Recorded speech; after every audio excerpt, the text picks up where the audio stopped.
Bismillahirrahmanirrahim.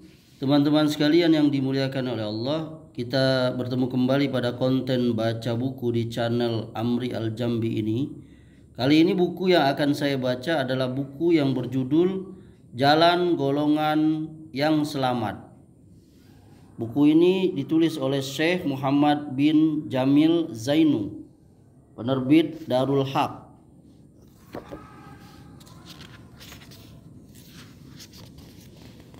Buku yang saya miliki ini adalah cetakan bulan Muharram 1444 Hijriah.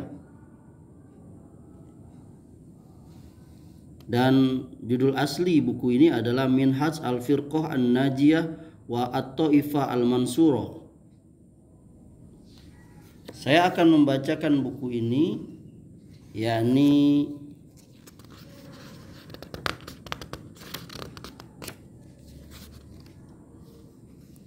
pada halaman 59 bagian 11 pengertian Wahabi.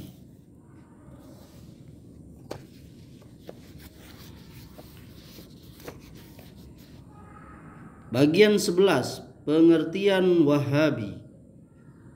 Orang-orang biasa melontarkan kata Wahabi kepada setiap orang yang melanggar tradisi, kepercayaan dan bid'ah mereka.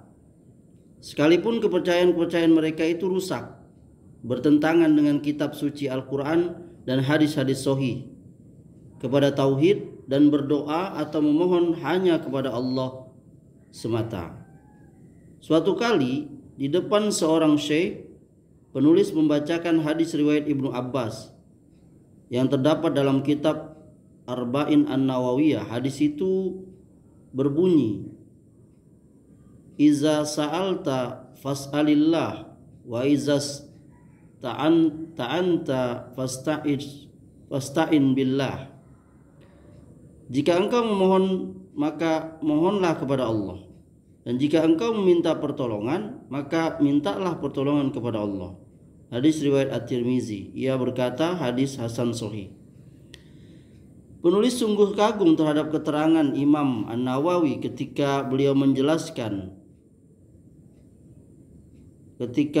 mengatakan, kemudian jika kebutuhan yang dimintanya menurut tradisi di luar batas kemampuan manusia, seperti meminta hidayah petunjuk, ilmu, kesembuhan dari sakit dan kesehatan, maka hal-hal itu mesti dimintanya hanya kepada Allah semata. Namun jika hal di atas dimintanya kepada makhluk, maka itu amat tercela. Lalu kepada syekh tersebut penulis katakan, hadis ini berikut keterangannya menegaskan tidak dibolehkannya meminta pertolongan kepada selain Allah. Lalu ia menyergah, malah sebaliknya hal itu dibolehkan. Penulis lalu bertanya, apa dalil Anda? Syekh itu ternyata marah sambil berkata dengan suara tinggi, sesungguhnya bibiku berdoa, wahai Syekh Sa'ad. Dia memohon pertolongan kepada Syekh Sa'ad yang dikuburkan di dalam masjidnya. Maka aku bertanya kepadanya, wahai bibiku, apakah Syekh Sa'ad dapat memberi manfaat kepadamu? Dia menjawab, aku berdoa meminta kepadanya, sehingga menyampaikannya kepada Allah. Lalu Allah menyembuhkanku. Lalu penulis berkata, sesungguhnya engkau adalah seorang alim. Engkau banyak habiskan umurmu untuk membaca kitab-kitab. Tetapi sungguh mengherankan, engkau justru mengambil akidah dari bibimu yang bodoh itu. Lalu dia lalu berkata, pola pikirmu adalah pola pikir Wahabi. Engkau pergi berumroh lalu datang dengan membawa kitab-kitab Wahabi. Padahal penulis tidak mengenal sedikit pun tentang Wahabi, kecuali sekedar mendengar dari para syekh. Mereka berkata tentang Wahabi, orang-orang Wahabi adalah mereka yang melanggar tradisi kebanyakan orang. Mereka tidak percaya kepada para wali dan karomah-karomahnya, tidak mencintai Rasul, dan berbagai tuduhan dusta lainnya. Aku berkata dalam hati, jika orang-orang Wahabi adalah mereka yang percaya hanya kepada pertolongan Allah semata dan percaya bahwa yang menyembuhkan hanyalah Allah, maka aku wajib mengenal Wahabi lebih jauh. Kemudian penulis bertanya kepada jamaahnya, sehingga penulis mendapat informasi bahwa setiap Kamis sore mereka menyelenggarakan pertemuan untuk mengkaji pelajaran tafsir, hadis, dan fikih. Bersama anak-anak, penulis dan sebagian pemuda intelek, penulis mendatangi majelis mereka. Kami masuk ke sebuah ruangan yang besar. Sejenak kami menanti. Sampai tidak berapa lama seorang syekh yang sudah lanjut usia masuk ruangan. Beliau memberi salam kepada kami dan menjabat tangan semua hadirin dimulai dari sebelah kanan. Beliau lalu duduk di kursi dan tak seorang pun berdiri untuknya. Penulis berkata dalam hati, ini adalah seorang syekh yang tawadu atau rendah hati. Tidak suka orang berdiri untuknya atau dihormati. Lalu syekh membuka pelajaran dengan ucapan, innal hamdalillah nahmaduhu wa nasta'inuhu wa nastaghfiruhu. Sesungguhnya segala puji adalah untuk Allah. Kepada Allah kami memuji, memohon pertolongan dan ampunan. Dan selanjutnya hingga selesai, sebagaimana Rasulullah SAW biasa membuka khutbah dan pelajarannya. Kemudian syekh itu memulai bicara dengan menggunakan bahasa Arab. Beliau menyampaikan hadis-hadis seraya menjelaskan derajat sahihnya dan para perawinya. Setiap kali menyebut nama Nabi, beliau mengucapkan salawat atasnya, sallallahu alaihi wasallam. Di akhir pelajaran, beberapa soal tertulis diajukan kepadanya.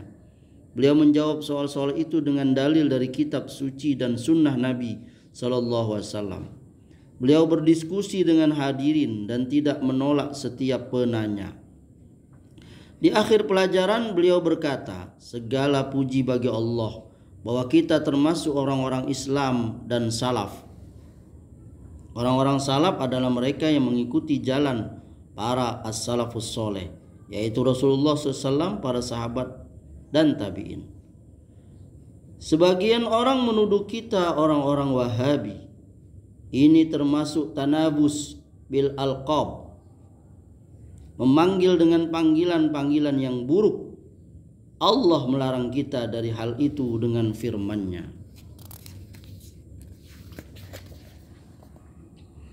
Wala tanabazu bil alqab, dan janganlah kamu memanggil dengan gelar-gelar yang buruk.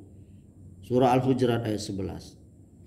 Dahulu mereka menuduh Imam Asy-Syafi'i dengan Rafidah.